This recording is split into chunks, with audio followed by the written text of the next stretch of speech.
안녕하세요. 저는 서울에 살고 있는 30대 후반의 여성입니다. 사실 제가 이렇게 보내는 사연은 남들에게 들려줄 정도로 좋은 사연은 아닙니다. 결과만 놓고 보자면 저는 이혼을 선택하면서 가정을 등지게 된 것이 맞으니까요. 저는 시어머니 때문에 그냥 사랑하는 남편을 포기했습니다. 제가 보내는 이 글은 그저 하소연일 뿐입니다. 누군가에게 속 시원하게 제게 일어났던 일들을 이야기하고 싶어서 이렇게 사연을 보내게 되었거든요.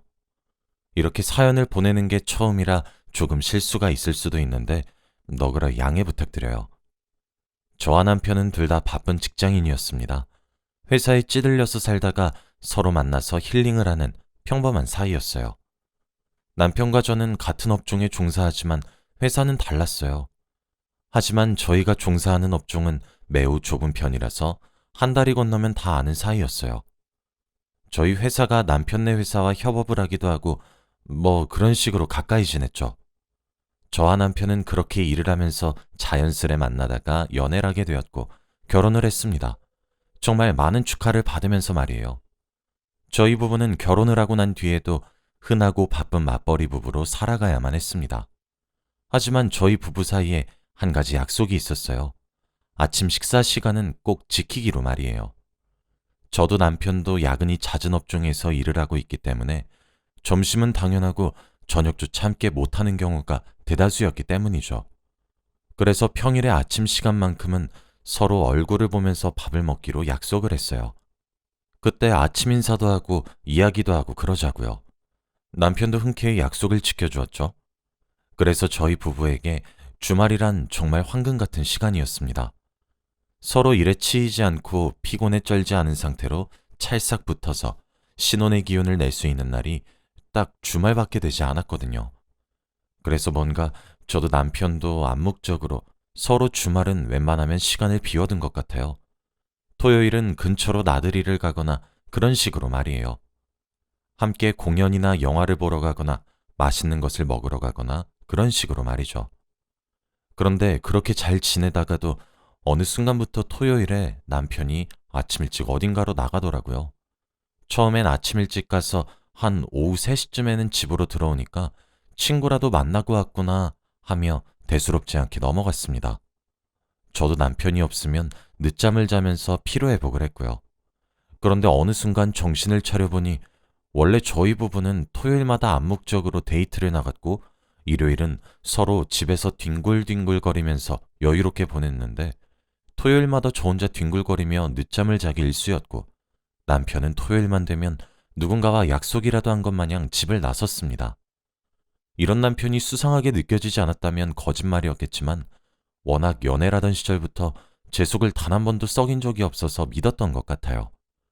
그리고 제가 어디 갔다 왔냐고 물으면 약속이 있었다고 당당히 대답을 해서 따져 묻기에도 조금 애매했고요. 그렇게 몇 달을 보냈어요. 처음엔 저도 묵묵히 남편의 행동을 지켜봤는데 정말 몇 달이나 지나도록 제게 누군지도 말하기 힘든 사람과 한 약속을 꼬박꼬박 챙겨서 나가는 모습이 퍽 얄밉고 어이가 없더라고요.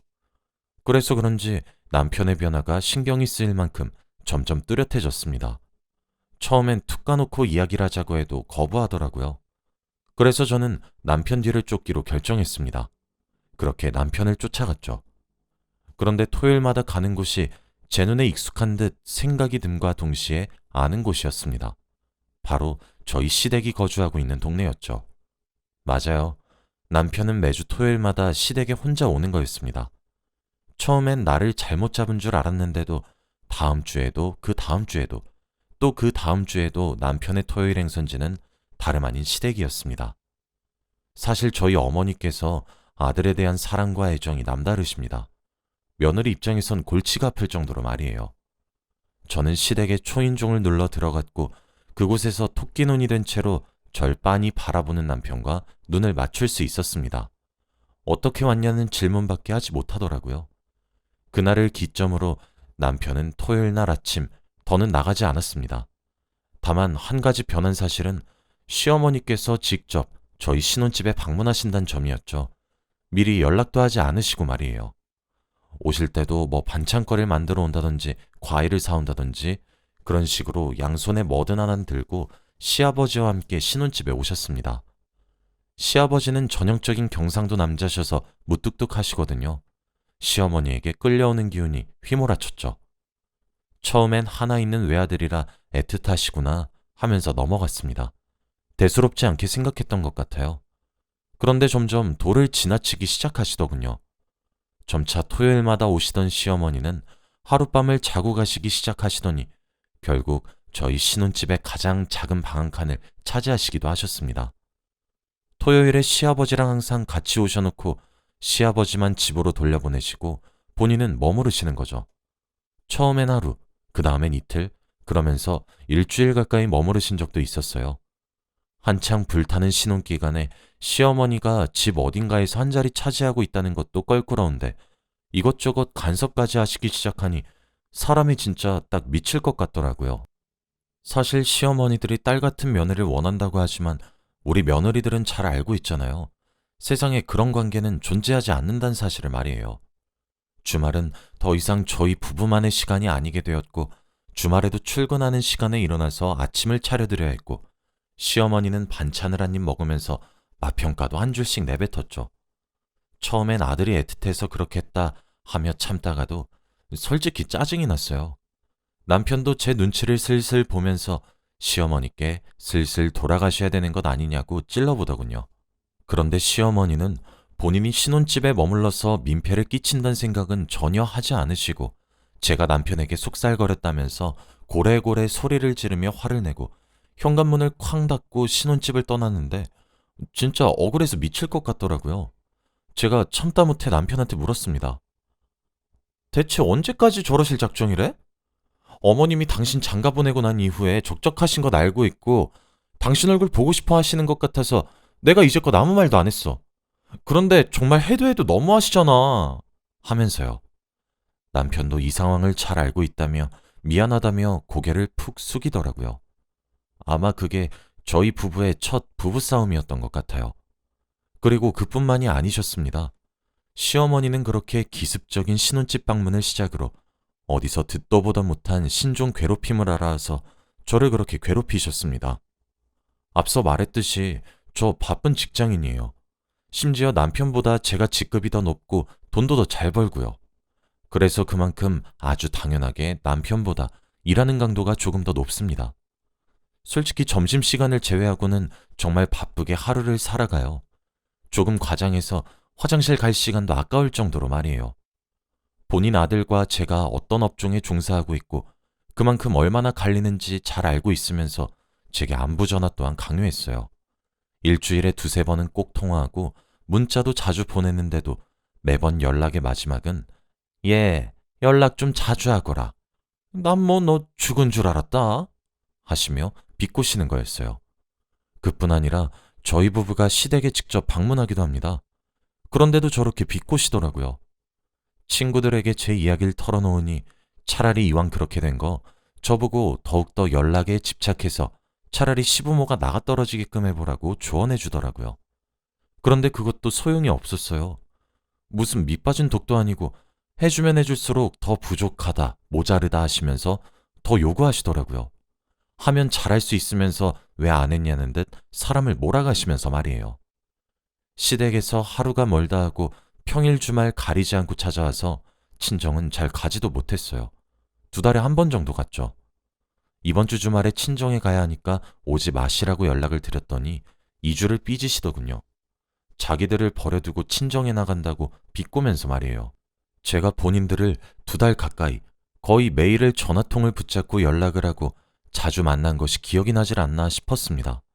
그래도 뭐 어쩌겠습니까? 남편이 중간에 끼어서 미안하다고 제게 고개를 푹 숙이며 사과하면서 본인도 본인의 엄마가 유난스러운 것 알고 있어서 미안하다고 그렇게 저를 달래는데 이혼을 할 수도 없는 노릇이잖아요. 그리고 저희 남편은 사실 매우 다정한 편이라 어머님이 무뚝뚝한 전형적인 경상도 남자 시아버지보다 배아파 낳은 자식에게 더 의지해서 그런 것 같기도 했거든요. 반강제적으로 납득을 완료하고 그렇게 시간을 보냈습니다. 어느새 정신을 차려보니 3년이란 시간이 흘러갔더라고요. 그리고 3년이란 시간 동안 제 속에 차곡차곡 화가 생기기 시작했죠. 남편도 이젠 될 대로 되라는 시기였거든요. 사실 제 직장보다 남편의 직장이 조금 더 빡빡한 편입니다. 회사 내에 규제든 뭐든 전부 다요. 그래서 신혼집을 남편 직장 근처에다가 구했어요. 그렇게 구해도 직장으로만 따지면 제 직장도 저희 친정에서 다닐 때나 신혼집에서 다닐 때나 시간은 엇비슷하게 흘러갔거든요. 그런데 문제는 저희 신혼집이 시댁 근처란 사실이 문제였죠. 가까워서 그런지 미친 듯이 찾아오고 이제 나의 비밀번호도 알고 계신지 사람이 있든 없든 혼자 들어와서 잘 쉬다가 집에 가시기도 하더라고요. 시어머니가요. 마치 우리 집이 별장인 것 마냥 말이에요. 근데 사람은 또 적응의 동물이라고 그 생활에 익숙해지게 되더라고요. 그러던 어느 날 저와 남편에게 새로운 생명이 찾아왔습니다. 하늘을 봐야 별을 딴다고 시어머니 눈을 피해 남편과 시간을 보내는 것도 진짜 힘들었는데 그 기적의 확률을 뚫고 축복이 저희 부부를 찾아왔더라고요. 남편도 막상 제가 아이를 가지니까 조금 변하기 시작했고 말이에요. 그런데 시어머니는 더 심해졌음 심해졌지 절대 덜하지는 않으시더군요. 정말 저는 여전히 아직도 심지어 지금까지도 이해가 전혀 되질 않는 부분인데 시어머니는 제가 임신을 했다는 사실을 알게 되자마자 시집살이를 시키기 시작했습니다. 그 이전까지 아예 시키지 않았던 것은 아니었지만 그래도 본격적으로 육체노동까진 시키지 않으셨어요. 제가 일을 하고 있기도 하고 남편이 막아주기도 했거든요. 그런데 정말 인터넷에서 볼 법한 시집살이를 짬뽕해서 제게 시키기 시작하더라고요. 뭐 밥을 갖다 줘도 저는 차갑다 못해 굳어서 딱딱해진 밥을 주고 남편에게 갓 지은 따뜻한 밥을 주고 그런 식의 소소한 시집살이부터 시작해서 굵직굵직하게는 제게 제기 그릇을 모조리 닦아놓으라고 명령을 하신다던가 그런 식이었습니다. 그런데 상식적으로 본인의 아들의 핏줄을 제가 임신했는데 그렇게 임산부를 괴롭히는 것이 맞다고 생각하시나요? 전 아니라고 생각하는데 시어머니께선 그게 아니었나 보더군요. 저도 감정이 있는 사람인지라 모욕감을 느꼈습니다. 그래서 이러지 마시라고 크게 소리를 질러서 으름장을 놓고 시댁을 나가버린 적도 있어요. 근데 그랬더니 2, 3일 정도 내내 남편에게 전화를 걸어서 통곡을 아주 대성통곡을 하시더라고요. 실제로 울고 싶은 사람은 저인데 말이에요. 자식 새끼 키워봤자 전부 소용없다고 아들 자식 귀하게 키워놨더니 며느리란 여자 편만 든다면서 네가 엄마인 나에게 어떻게 이렇게까지 홀대할 수 있는 것이냐면서 어찌나 서럽게 우시던지 남편도 제게 조금만 돌려서 말해달라고 부탁을 하는데 어이가 없더라고요. 저는 그렇게 속에 화가 차곡차곡 쌓여갔습니다.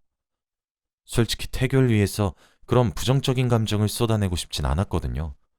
하지만 오히려 속에 그렇게 꾹꾹 담아두는 것이 화근이 되었던 것인지 그간의 시간 동안 받았던 스트레스가 화근이 되었던 것인지 유산을 하게 되었습니다.